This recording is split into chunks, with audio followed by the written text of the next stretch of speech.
when somebody tells you about a great place to eat, about the feel of the place, about the quality of the food, about the price, especially if it's cheap and good, what do? You go there, right? Because you got to see it for yourself. And if somebody tells you about a movie, about a film that they saw that just had a great story to it and the acting was unbelievable and just really engaging and brought the whole thing to life, what do? You go see it, right? That's exactly what we're talking about, because it's not enough to hear it. We have to see it for ourselves. Sir, they said, we want to see Jesus. There were some Greeks who'd been hearing about Jesus. And we understand why they were hearing about Jesus. They were in town for the upcoming Passover festival. Oh, I forgot. There was a picture there I wanted to show you. Back up there. This is an example of why we want to see things for ourselves.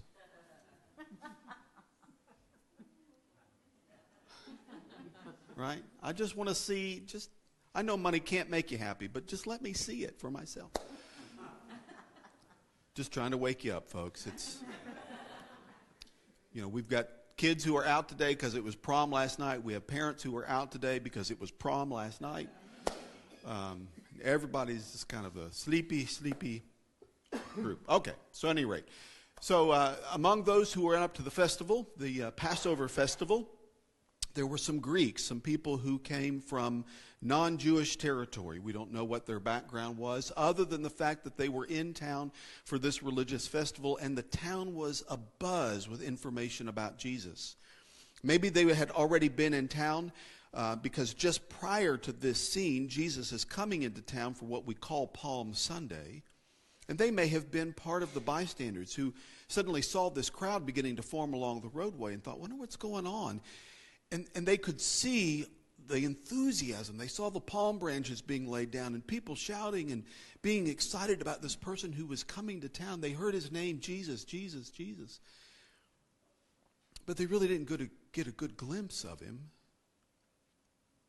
And then as time progressed, they probably started hearing some other things. The town, like I said, was abuzz with all kinds of news about Jesus. People talking about having been out in the countryside and been fed by his miracles, or seeing somebody who'd been healed.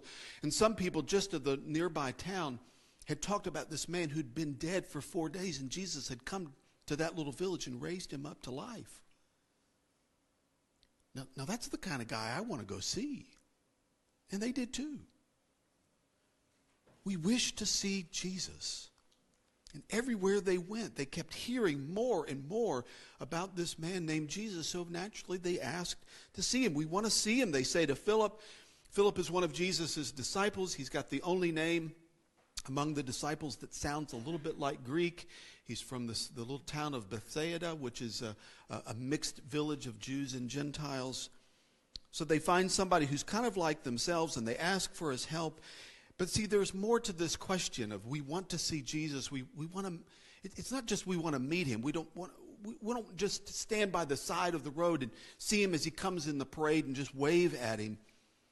This word "see" is a unique Greek word. It means to know, to understand. And we use the same kind of language when we're talking to somebody and they're trying to explain something to us. And when it finally dawns on us what it is that they mean, we go, "Oh, I see." That's what they want to do. They don't want to just see Jesus. They want to see Jesus. They want to understand Jesus.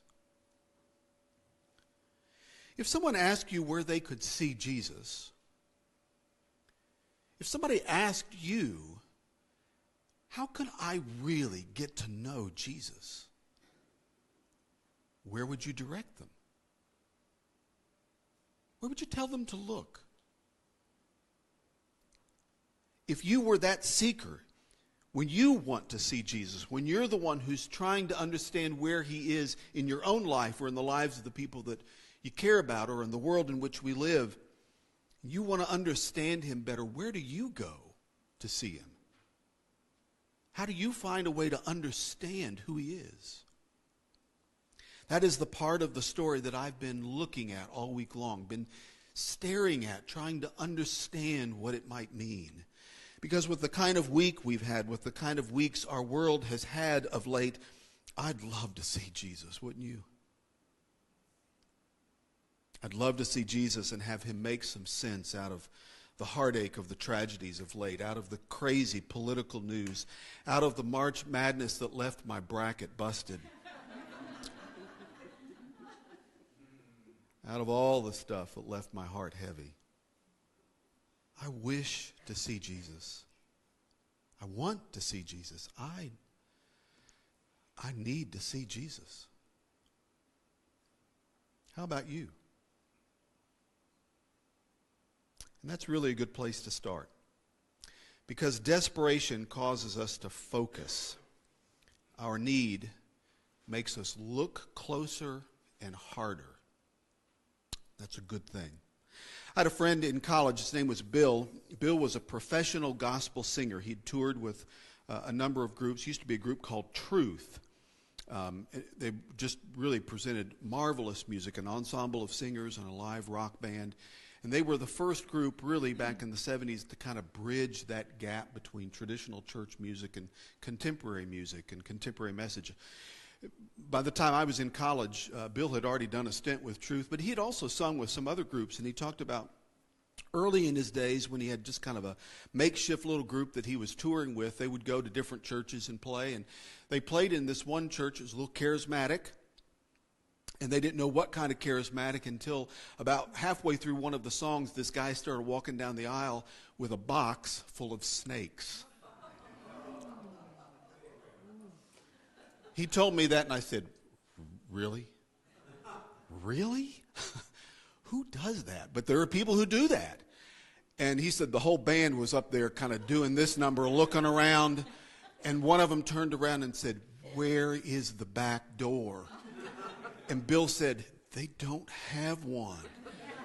And the guy said, "Where you reckon they want one?"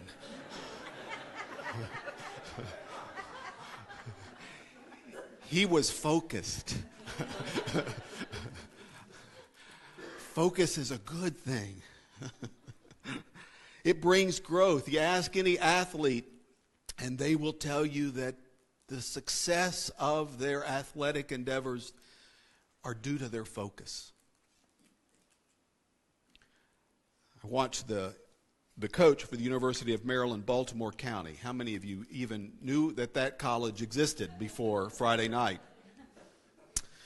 They were doing the Cinderella dance as they won big time over Virginia Friday night. And so they were being interviewed. He and another, one of the players on the team were being interviewed, and the sportscaster asked the coach, said, "So have you been looking at your social media?" Asked both the player and the coach, but we asked the coach, "Have you been looking at your social media? Have you been responding to the voicemails on your phone or the text messages?"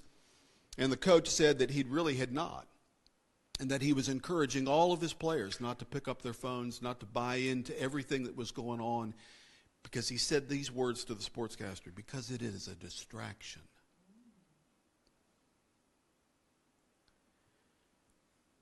My players need to focus.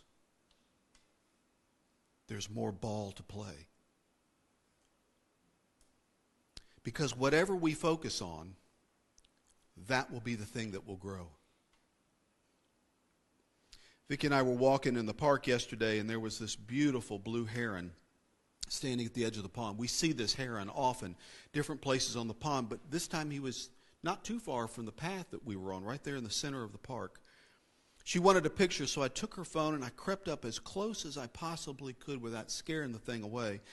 And I took her phone, and then I did that thing on an Apple phone where you take your fingers and you zoom in, you stretch the picture, and it filled in the distance that I could not walk, and I focused, and that's what was there. Majestic, beautiful. Seeing Jesus requires your attention.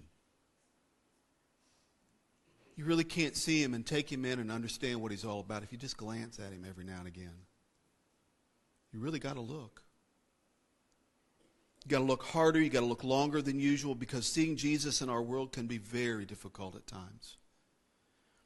He may appear far away, removed from where you are, from where we are, from where the circumstances that trouble you are. But focus will allow us to enlarge His presence and fill in those gaps for us in our vision and the gap that we feel in our heart. How will you focus your attention on Jesus this week? And how will that allow the image of who He is to grow bigger for you? That's when you'll start to see Him better.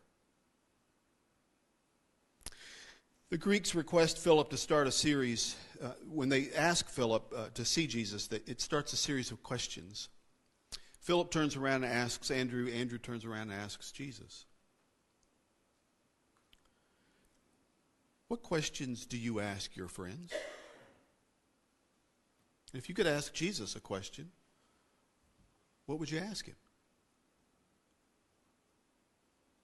I love questions. It's the reporter in me. I'm a journalist by training in college, work experience early in life. And each week I put together sermon notes with questions that I hope will lead you deeper into the scripture lesson. Just a side note, those notes in your order of worship really are designed for you to take some notes. Love finding those non-filled out bulletin notes laying in the pew and sitting in the recycling bin. You know, we forget about 95% of what we don't write down. So I put those in there as an exercise because I think it's a discipline to have to listen to sermons. I try to make it accessible to you, but I also try not to be overly simplistic. I don't want to insult your intelligence, and I don't want to waste your time. I told somebody once when they asked me what I do for a living, he said, I get to speak to people for about 20 or 25 minutes every week about something that matters. He was a CEO.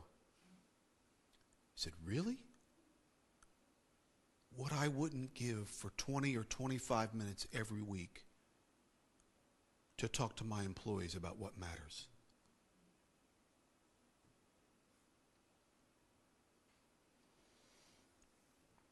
I love questions because what they open up in us and how they open up our understanding and how they cause us to look at things differently. The kind of questions we ask determine the kind of answers that we'll find. So it's important that you ask good questions. You can almost miss the question that Jesus asked. It's a really good one. It's right there in the middle of some of the stuff that He's talking about in terms of seeds and growth and dying to live and losing to find. And right there in the middle of His comments, Jesus admits that He's got a troubled soul, and His troubled soul prompts Him to ask a question. Should I pray, Father, save me from what lies ahead? It's a great question. Should I look for an easier way to do my faith, live out my calling? Should I try to protect myself from pain and hardship? Should I try to avoid the harder path and the tougher way to go?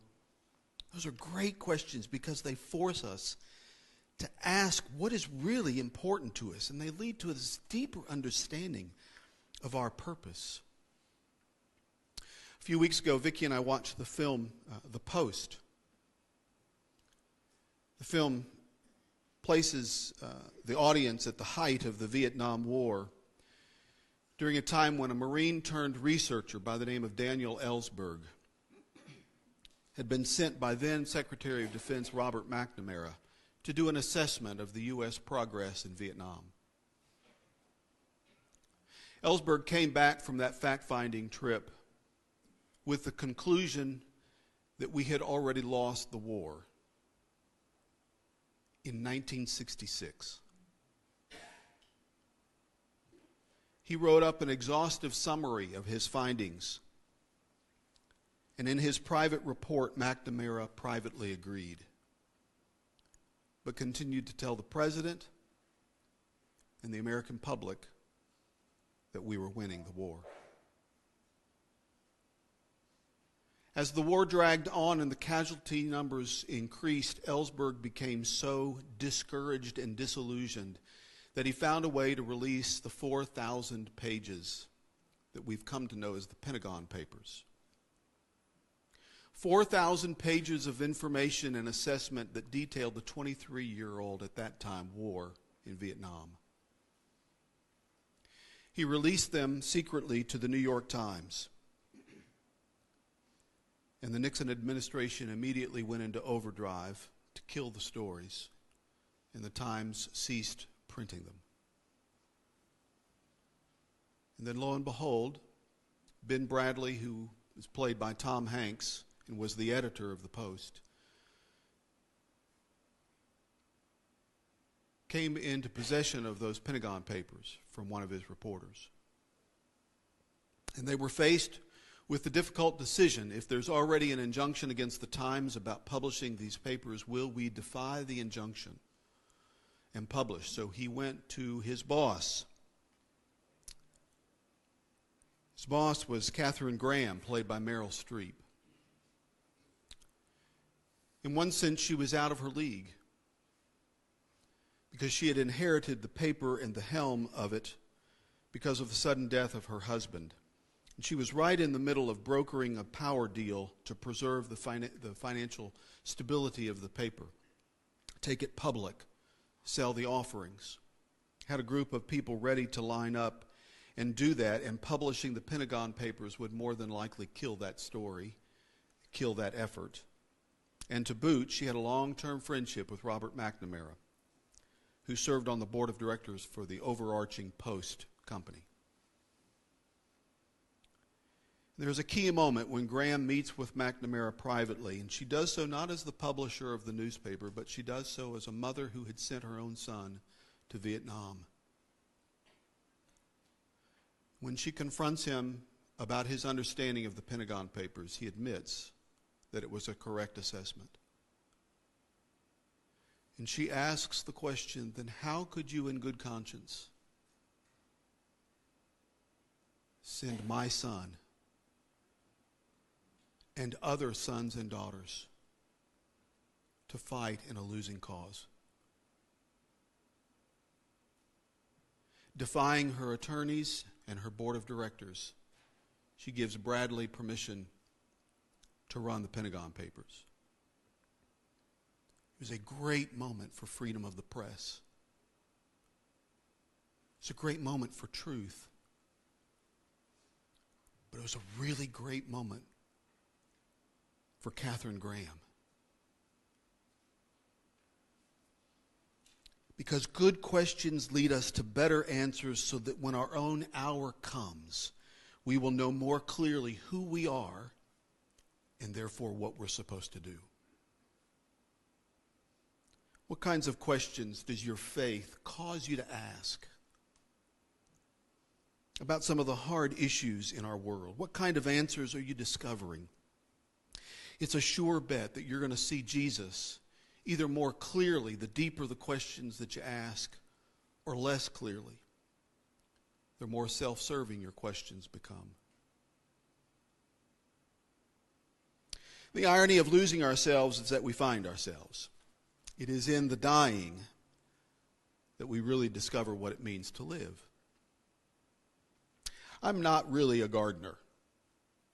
I don't like working in the yard.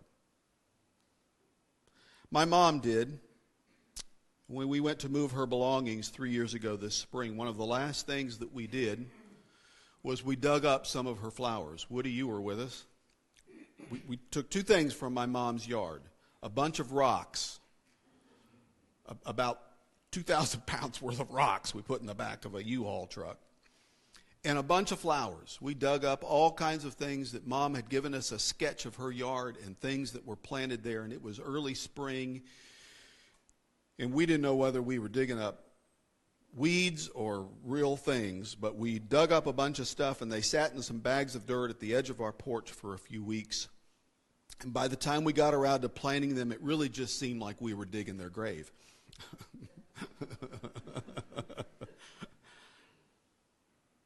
But you know, something happened in the ground. something came to life and showed signs that they just might make it. And a year after we planted them, after that winter, the color came bursting through the ground with far more blossoms than we had transplanted from Ohio. Jesus said seeds are like that. Left alone, they don't do much. They're pretty useless and lifeless. But if you put them in the ground and they die, they give up that hard shell around themselves and use everything of their inner being to feed whatever is there. That losing becomes winning and dying becomes living.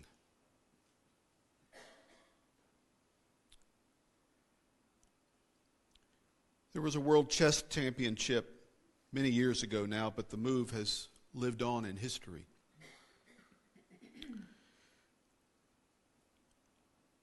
Frank Marshall was the U.S. champion, and he was battling against a Russian at the time. And he found his queen under attack. If you know anything about chess, the queen is the most versatile, powerful, other than the king, who doesn't have very many moves it can make. But you lose the game with the king. There's kind of a parallel there, I think. But at any rate, the queen does a whole lot more work than the king ever thought of doing. But that's another sermon. Do I hear an amen from the women? Amen. Yeah, I thought you would. Sorry, guys. It's the way it is. Anyway, Marshall found his queen under attack. And since it's the most versatile of chess pieces, the strategy usually for a chess player is to protect the queen at all costs. And Marshall did something after studying the board for a few minutes that left bystanders stunned, and they did not understand it. But he purposefully moved the queen to a place on the board where it could be captured by his opponent any one of 3 different ways. And his Russian opponent sat there and looked at that move, and then quietly reached over and took his king and laid it on his side and forfeited the game. Because he quickly said it became apparent that no matter how I took the queen, within 2 moves, he had me in checkmate. But he had to sacrifice what was most important in the death of that move led to the victory.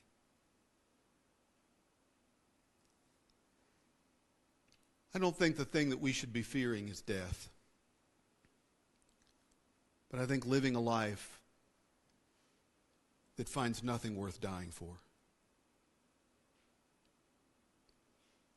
It's in that moment when we lose ourselves that we'll find Jesus. In that moment of dying to self for the sake of someone else that we will see Jesus most clearly. We'll see it in the face of the person for whom we're doing that act. We might even see it in ourselves. Our society tells us that dying comes after living. You live your life and then you die. But Jesus says that's not the way it works in the kingdom of God. It's only after you learn to die do you find the life that's worth living.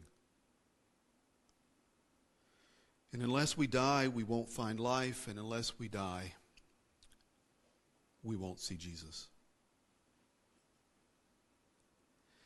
But if we understood that our lives are those seeds, and that each day we have the opportunity to plant them in the sacred soil of the lives of the people around us, the opportunities that are before us, and if we'll look deeply at those things and magnify how Christ is present in those opportunities, if we will ask the deeper questions about what does this mean for our calling and our purpose, not just our occupations, but our true calling to be followers of Jesus Christ and to change his world. And if we learn to give something of ourselves away in love so that that love gets multiplied, then that's when Jesus will be lifted up. And it will become clear to us because we'll see him for all that he truly is. May that be so for you, for each of us. Amen.